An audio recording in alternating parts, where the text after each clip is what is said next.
Welcome everybody to this episode of CP Conversations. May is Pediatric Stroke Awareness Month, and I'm excited to introduce you to my guest, Steph Degodny. She's a warrior mama to Max, a in utero stroke survivor, and she's the founder of Max and Me, a company that creates products inspired by Max, but made for everyone. Steph is also a proud fighter in the inclusion revolution. Welcome to the show, Steph. How are you doing? I am so good. Thank you so much for having me, truly. It's my pleasure. You know, when you told me your story, I knew on so many levels that I wanted to interview you. You are just an incredible woman, an incredible mom, and an incredible entrepreneur. And I'd like to start, since it is Pediatric Stroke Awareness Month, for you to give us a little bit of the background story surrounding Max's birth. So I had two healthy boys at home, and Max was born in the morning and he got a 10 on his app car. You know, we just thought like, oh my gosh, he's already, straight A student right out of the gates, And my husband went home to tell the big brothers that they had a little brother. And they came in and said, my sister was still there with me, and they came in and said, they were calling it apnea at the time. Like he was just forgetting to breathe, and we're just going to run a few tests and it's nothing. And worst case scenario, he has like a little infection, it's nothing. My sister left, went home. About an hour later, they wheeled me down to visit him in the NICU. And then in walks my OB-GYN who had, I've known my whole life and who delivered him. And I looked up at her and I was like, Phyllis, oh my gosh, it's so sweet. Are you just coming here to visit me? That's so nice of you. And she's like, yeah, we're gonna have to talk or something like that. And I said, is everything okay with my baby? And she's like, let's just wait for the doctor to come in. So I started to like literally leave my body, and it was my gynecologist who was my person. She held my hand and we listened to the NICU doctor say, your son has had an in utero stroke and we don't know if he'll ever walk and we don't know if he'll ever talk. And I mean, just like real, like dire, not like hopeful at all. I just like, that's what I remember. And, only Max knows what Max will be. And it was, as you can imagine, like just the darkest moments imaginable. And I remember them saying, kids that come from a better socioeconomic situation will fare better with this diagnosis. So are you hearing all of this right after you gave birth? I was still in the wheelchair. I couldn't even it was like a couple hours later. So, and without my husband there. So as they're telling me that, I'm like, okay, that's just, the most crazy, unfair thing, I've ever heard. And it also said, I mean, basically what that was saying was, if you can get your kid into therapy, if you have good insurance, if you can afford to have be a stay-at-home parent so that you can take them to all the therapies, your kid's going to do better. I mean, that's basically what they said in not so many words. So I had to call my husband and have him come back to the hospital and then hear the whole thing again. Right? I had to be in shock. I mean, I just can't even imagine now. Yeah, you weren't a new parent, but it doesn't matter. I was just reminding our audience that you had children before Max. But, I mean, you're not even out of the wheelchair, and they're bombarding you with all of this information that's startling. Yeah, and not just bombarding me, but like really just, we don't know if, I mean, I just remember thinking like, why is she talking in that voice? Like, no, like, hey, listen, if you can get your kid into therapy, I know it's an unequal playing field, but like, if you're able to, like, that would really make a difference. I mean, even just spinning it like that would have been like really helpful. Like, it seems like it was very somber. Very somber. and very just like, it is what it is, what it is, you know, it's just crazy. Anyway, by the time my husband got back and I had to sit through the meeting all over again. Same, we don't know if Max will ever, I mean, it was just like the same words exactly. I was already in my head like, all right, nobody can tell me on day one of this kid's life what this kid is going to do. Good for you. Who do I have to talk to? What kind of therapy do I have to get him into? How do I gather my experts? You know, as my friend Craig Pankhurst at A Stroke of Luck, you know, always says, like, gathering my A team. Before I even knew like that, you know, that was like the terminology. I was like already in my head, like, who do I have to talk to gather my A team? And Max stayed in the hospital for a week because the apnea that they thought he was having was really electrical seizures. So it was happening, you know, they could see it on like the EEG, but he wasn't seizing like where you could see it with your own eyes. So he was on phenobarbital, and so he was, we had to keep him in the NICU for the first week of his life and go back and forth and visit him and whatever. And they said, okay, you know, he's not having seizures anymore. He's ready to come home.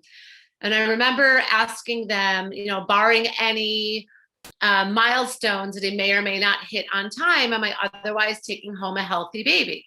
And they said yes. And so I was like, okay, I can deal with that. You know, like all the rest of it that may or may not come, like that's in the future. But right now, today, I'm taking home my baby. I'm taking home Max. He's going to eat. I'm going to be able to nurse him, you know, all that kind of stuff. And we just sort of went from there. Steph, did they tell you what a pediatric stroke was, and if there was any effects of, aren't there effects of having a stroke in utero? Oh, the list is so long. And they didn't tell you anything? They told us that, they showed us the X-ray or the film that showed he had a clot, and that's what caused the stroke. They ran a bunch of tests. They said 90% of the time you don't find out what caused it. You kind of hope you don't find out what caused it, because if that means there's not like a genetic component, it's just sort of like a fluke, or so they say. They told me that like 1 in 4,000 births, actually I've done research, it's actually even more frequent than that, more common than that. And they said his clot was significant. That's all they said. Wow. And my pediatrician told me, this is like another funny thing. I look back, I'm like, oh, that wasn't true. I remember her being in our room saying, okay, like, I'm going to be the quarterback of this team. You know, we are going to gather up the people. We are going to take care of this. She kept saying how she's going to be the quarterback. And as any mom listening to this knows, like, we are the quarterback. You know, if there's one thing that I wish I could go back and be like, really, are you going to be? I couldn't believe how much these medical professionals did not know about.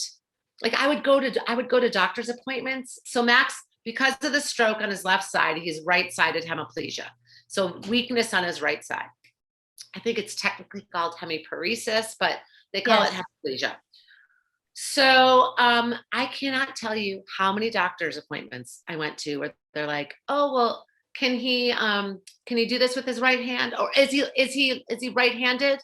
You know, like they didn't know like about the plasticity of the brain, that it automatically, like, his brain would create, that was something they told me, how his brain would create new neural pathways, you know, and that kind of thing. And when did you find out that he had cerebral palsy? So it was never like here's his diagnosis. It was more just over time. It was like it was explained to me that it was like, this is the technical term for it, that anytime there is any sort of brain injury between this time prenatally and, you know, X amount of, you know, months or years old, that is considered cerebral palsy, and that there's different, you know, levels of cerebral palsy. So but again, they were in the dark about that too. I mean, that was, it's just what you're saying is a theme. It feels like every time I interview somebody, whether they're an adult with CP or they're a mom of a child or an adult that has cerebral palsy. I hear this over and over and over again. When they go to the doctor, they get bleak, a bleak diagnosis with no emotion. Either that, like what you're saying, or they don't get any information that's pertinent information. How did you feel when you started researching and finding things out on your own that doctors should have told you? I mean, I was so naive, like now I've had so many experiences where like I had to be the one leading the charge. Just other health issues and I'm all for, Western medicine. I'm not knocking doctors, but this sort of realization that they only know what they know. They're all in their lane, and there's no stroke doctor, yes, there's a neurologist, and our neurologist was great. They knew this, and then they say, oh, he has to see a physiatrist. And they said the physiatrist will be, the one that sort of like runs the show, in charge of all the therapists. That wasn't my experience. As it turned out, I was a quarterback and all my amazing therapists were the doctors. Of course you are the quarterback because you're a mom, and we're coming up on Mother's Day. So all the moms out there, we hope you had a great Mother's Day. And we love you, quarterbacks. Yeah, we love you, quarterbacks. So you took on that role as a quarterback, which, knowing you in the short time that I know you, I think that that's just who you are, right? Yeah, I think by nature I am. It's funny seeing all this, how it played out. I'm like, oh yeah, I did that. Like, that's what I do. Like, first I got the news. I went dark. I went out of my body, left my body. Okay, quickly came back into my body, gathered up information, was like, all right, here's what we're going to do. And my husband and I laughed because he got the information and he like shut down for months. I was just going to ask you how he reacted and if it was different than your reaction. Yeah, very different. And I've talked to a lot of women in similar situations, and it is a common theme that we spring into action quickly, and our husbands are just like, what? It's overwhelming, isn't it? Mm-hmm. And I think Steve went through a lot of, what will this look like? Will I ever be able to throw a ball with my son? All the things that dad dreams about, Right. And by the way, Max is probably the best athlete of all three of my kids. Don't tell them I said that, but good for you, Max. My husband, I remember like on day 8, he said he was going to the pediatric neurologist's office for like, the appointment in the actual office, not in the hospital room. And he said, do you want to come with? And I said, no, I don't. What's he going to tell me? He's going to have all these hypotheses of what Max may or may not do. Like, that does not serve me. I don't need to. And he came back from that appointment so depressed. So like, I think he was hoping that they were going to say, tell the future, and they just won't. As we just said, they err on the side of being like, we don't know. Yeah. Meanwhile, Max was in physical therapy on day 8. This physical therapist came to the house. Day 8 of his life? Day 8 of his life. Mm-hmm. He was within the first year, he was in physical therapy, occupational therapy, speech therapy, vision therapy, cranial sacral therapy. So now you can understand when they say to you, kids that come from, a higher socioeconomic situation where you have insurance, where a parent can afford, even if you're squeaking by, afford to have a one, salary home. It's brutally unfair. Yes, very unfair. I agree with you. And that's something that I hope changes, because you and I both know, I mean, I'm from a family, I'm the youngest of 11. I mean, if that were me, we wouldn't have been able to afford, all those therapies. And thank goodness that your family could. Having said that, how does cerebral palsy affect Max day-to-day living? So he, over the years, has worn AFOs, SMOs, inserts. So for those that I don't know what, how much people know, but AFOs are ankle foot orthoses, and they're like leg braces that go to just about the calf.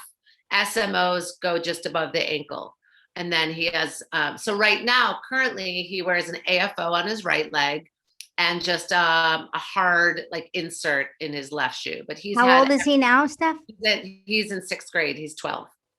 So he's had every variation on his legs, and he now he's had all sorts of iterations of different McKee splints and different things to keep his thumb out, to keep his wrist from contracturing, he has to do like a stretching device every day, and then he wears, it looks like something you would wear if you had like carpal tunnel. It just looks like a wrist brace, but it's to stop this, because this with the contracting or is it called contracturing, whatever, I think, was getting so stiff that he wasn't able to hold on to things. He couldn't grip anything, or right. Yeah, like he loves to play golf, and he'll take the golf club and he'll hold it with his left hand, and then he'll slowly, get each finger around it. But what I was noticing is that it was like this. If this hand is like the golf club, it was like this instead of like this. Mm-hmm. So we've been really good lately about sort of circling back around and focus. You can't focus on everything all the time. And that's right. Like another thing I learned with him is, I say it's like a job wheel. It's like, which one is at the top right now? Because you cannot do everything at all times. Otherwise, my child's life is, did you go to therapy? Are you using righty? Are you wearing your thing? And where's the rest of the development? Yeah. So that's a great point. Had to really let go of certain things and prioritize other things, and say to myself, I'm going to let go of that for now. Maybe I'll circle back around to that. Maybe we won't.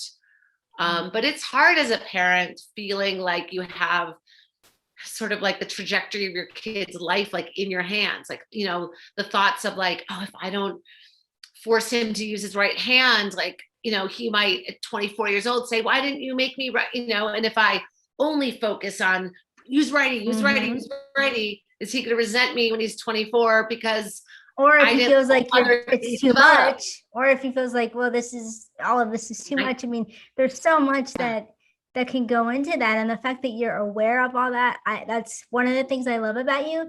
Another thing that I love is that you saw a problem with respect to Max and something that he wanted to wear, and you just created it. Can you tell us about Max and Me?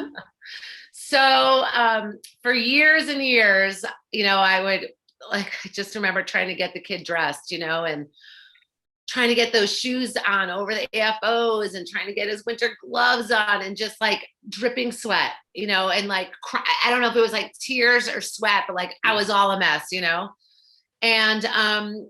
and so I would always say, I'm gonna like invent this, I'm gonna invent that.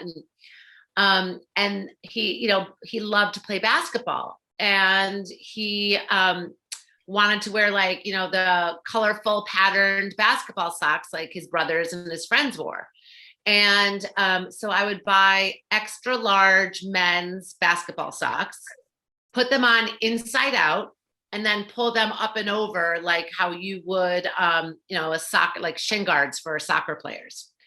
And the pattern would be like, so let's say, Steph Curry is like his, favorite basketball player. He writes him so many letters. I have like shout out to the Golden State Warriors. Yeah. I have a whole like folder of like letters from Max to Steph Curry. Anyway, like, so he would wear a Steph Curry sock, and because it was folded up and over, Steph Curry's face would be upside down. So I used to talk about how I was going to invent socks. And then one day the first thing that started was the logo. My niece was visiting from Austin, Texas. Shout out, Abby. my super talented artistic niece. And I had the idea that, okay, I might really do this. I might move one step further than just talking about, oh, wouldn't it be great if. And what year was this? This is maybe 4 years ago. So 2017. So I said, if you were going to draw like a kid with like spiky hair and glasses, what would that look like? And she got her iPad and drew it. And I said, and what if underneath it just said Max and me? And she drew that. I was like, ooh, that looks good. And I said, and I hadn't even thought of this before. It literally just like came to me as I was saying it. And what if it said by a mom who understands? And she wrote that. I'm like, and what, like a circle around it. And then there I had my logo. And then and I hadn't even told my husband that I'm like really going to do this. Wow. And that logo, seeing it like that, felt like the inspiration and the push when I would tell myself, you can't do this. You're never going to start a company. How can you start a company? And I could look at the logo and be like, I can't let that logo down. Like it already exists in this world. So we incorporated and we started out with 3 different designs. We now have 7. And we are going to be in JCPenney's adaptive department starting this summer. That's awesome. By the way, the fact that JCPenney is creating their own adaptive department is like shout out to JCPenney. Yes. Shout out to JCPenney.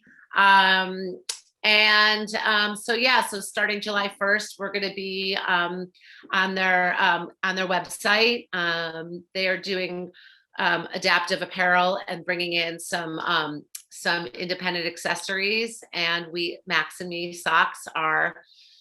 That's fantastic. Do you have any that you can show us? I do. So this we have is the superhero. That's my favorite one. Of course. My niece actually drew this too. Oh. So the idea is that you can wear it. Our whole sort of thought process is inspired by Max, but made for everyone.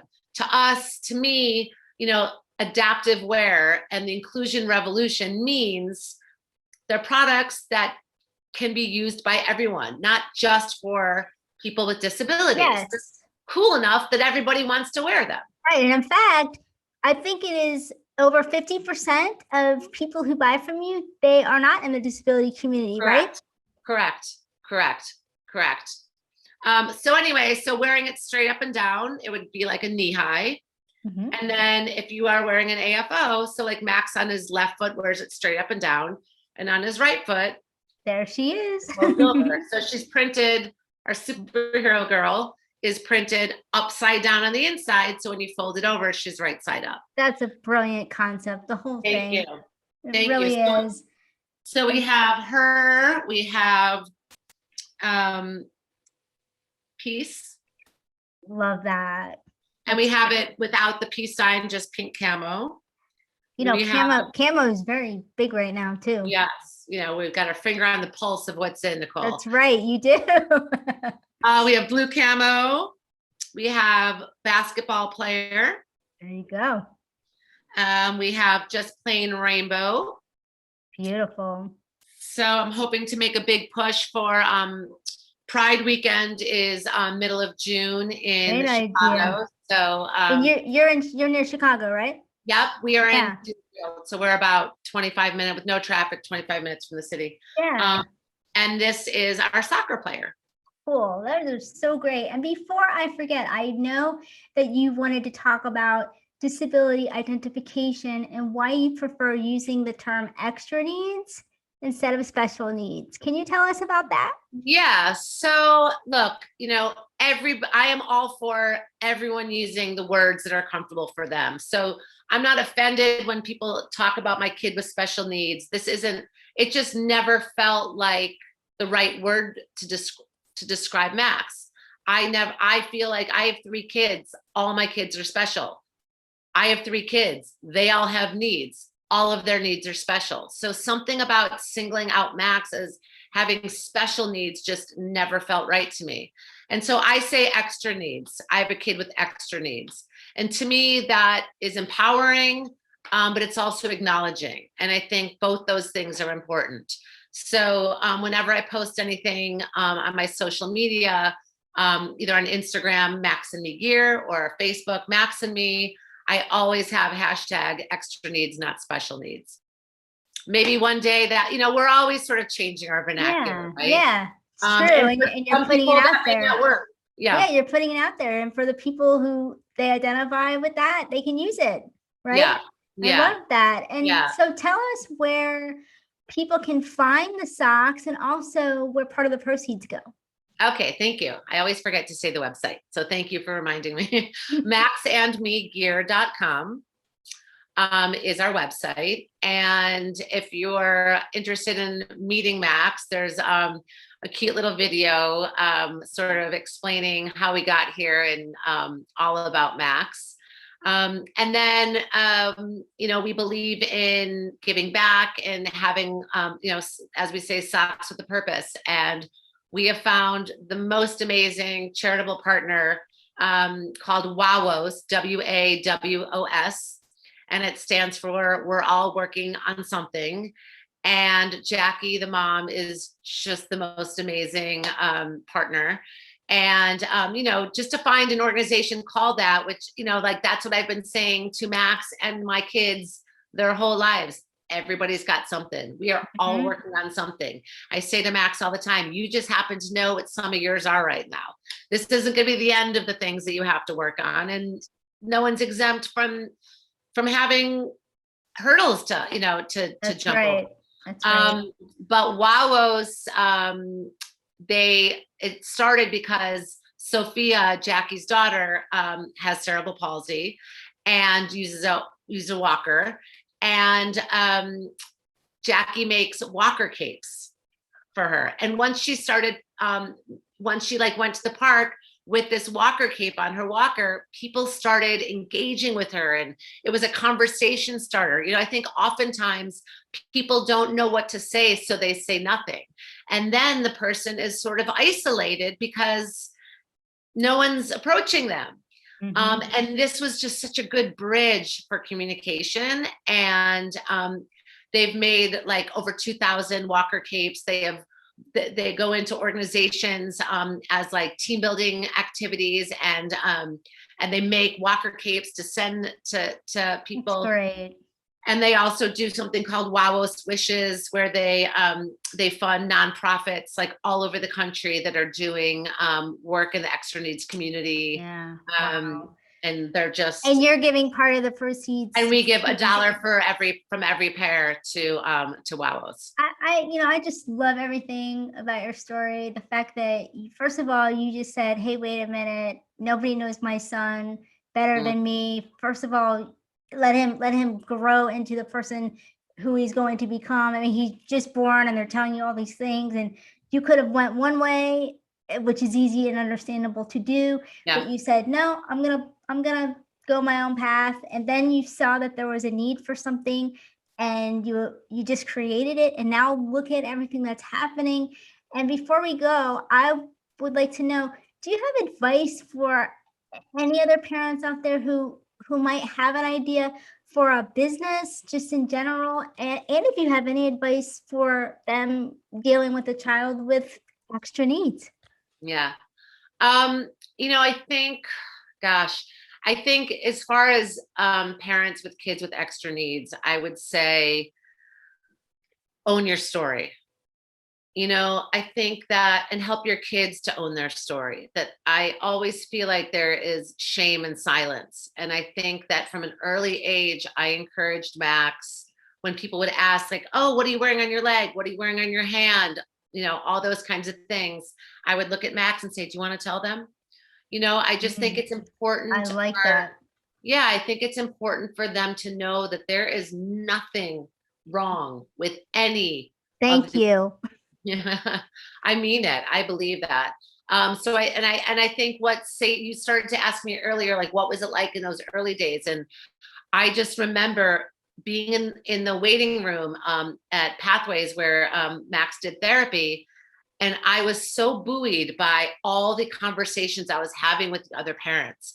And the more open I was, the more I found out about a product that would have helped, that would help Max, or another therapist, or, the more you share, the more it's shared with you, the more open you are, the more you're open to like what is out there for you. Yeah. And I just really encourage, parents to reach out to other parents and just be open with your story. And as far as being an entrepreneur, I just think that, once you start to really believe that it can happen, once I stopped saying, oh, I can't, once I started saying, yeah, why not me? Why can't I do this? And I started to look at, yeah, maybe I haven't started a business in the past, but I've been successful at doing lots of other things.